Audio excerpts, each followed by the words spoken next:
E quanta gente ci sta? Buonasera a tutti, bentornati a Liberamente, variazioni e scorribande qui su Radio Libertà. Allora stasera vorrei unire tra loro due notizie distinte, ovviamente. La macro notizia di oggi, cioè l'elezione a sindaco di New York di Zoran Mamdani, per cui visto che sta festeggiando il campo largo nostrano, perché, come dire, facendo fatica a festeggiare vittorie su quella penisola a forma di stivale nota come Italia, festeggia qualunque vittoria venga al di fuori anche un oceano di distanza, purché ci sia qualcosa da festeggiare, con una notizia neanche tanto micro che oggi i siti tengono un po' bassa, un po' troppo bassa. Comunque la macro notizia è che New York ha il suo primo sindaco musulmano. È un problema di per sé? No, è un problema la storia che Mamdani ha, le zone di ambiguità che Mamdani ha, certe istanze che Mamdani rappresenta? Sì. Almeno dal nostro punto di vista testardamente affezionato alla società aperta, alla democrazia liberale, a quella cui squiglia nota come civiltà occidentale. Rimettiamo in fila solo gli elementi più preoccupanti.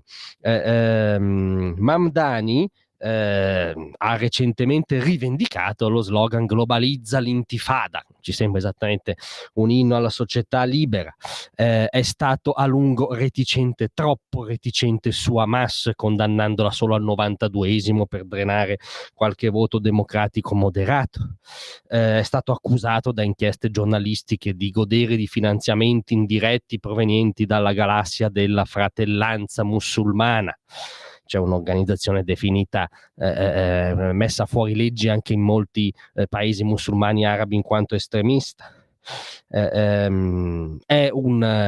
aderito espressamente alla campagna di boicottaggio di tutti i prodotti che vengono dallo Stato degli ebrei per la gioia postuma del dottor Goebbels, e frequentava assiduamente la grande moschea di Brooklyn, che è storicamente un luogo un incubatore, diciamo, di islamismo, non esattamente nella versione più soft, visto che l'imam locale era storicamente schedato dalla polizia di New York e si richiamava alla missione di islamizzare la nazione americana. Dulcis in fundo, ma neanche tanto. Mamdani, questo anche recentemente, ha ventilato che insomma la polizia non dovrebbe intervenire così prontamente, automaticamente, nei casi di denuncia di violenza domestica.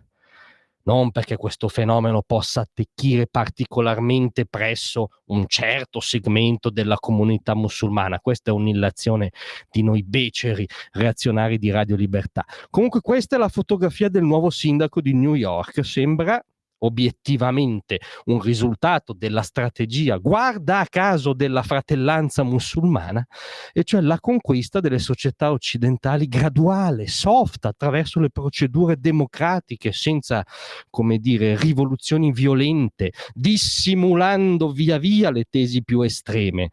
È un quadro che peraltro dipinse da par suo Michel Houellebecq in Sottomissione, e ci sembra un'allusione questa Houellebecq particolarmente azzeccata, perché l'altra notizia è quella che invece è successa al di qua dell'Atlantico, all'isola di Oléron, sulla penisola appunto che affaccia sull'oceano in Francia, dove un galantuomo alla guida di un'auto ha falciato una serie di pedoni ciclisti, almeno 10, 4 feriti molto gravi, tra cui tra l'altro una collaboratrice del Rassemblement National. Costui incredibilmente, lo so di dare una notizia veramente quasi inverosimile, ma non urlava Buddha è grande, non urlava Gesù Cristo è grande, non urlava Confucio è grande, incredibilmente urlava Allah è grande, mentre portava a termine quella che voleva essere una missione omicida. Il sindaco locale ha detto che si tratta di una persona nota, in particolare alla polizia. Bene, forse se ne avessero ricavato le conseguenze saremmo più felici. Nota per i suoi comportamenti non del tutto normali, per i suoi problemi legati all'alcol. È la solita strategia della riduzione, diciamo, di questi fenomeni di fondamentalismo violento a problemi personali, psichici o di dipendenza, insomma. Però questo urlava all'Akbar, ecco, non mi rifiuto di recedere da questo elemento di cronaca ripetuto, che è l'eterno ritorno di un incubo, no?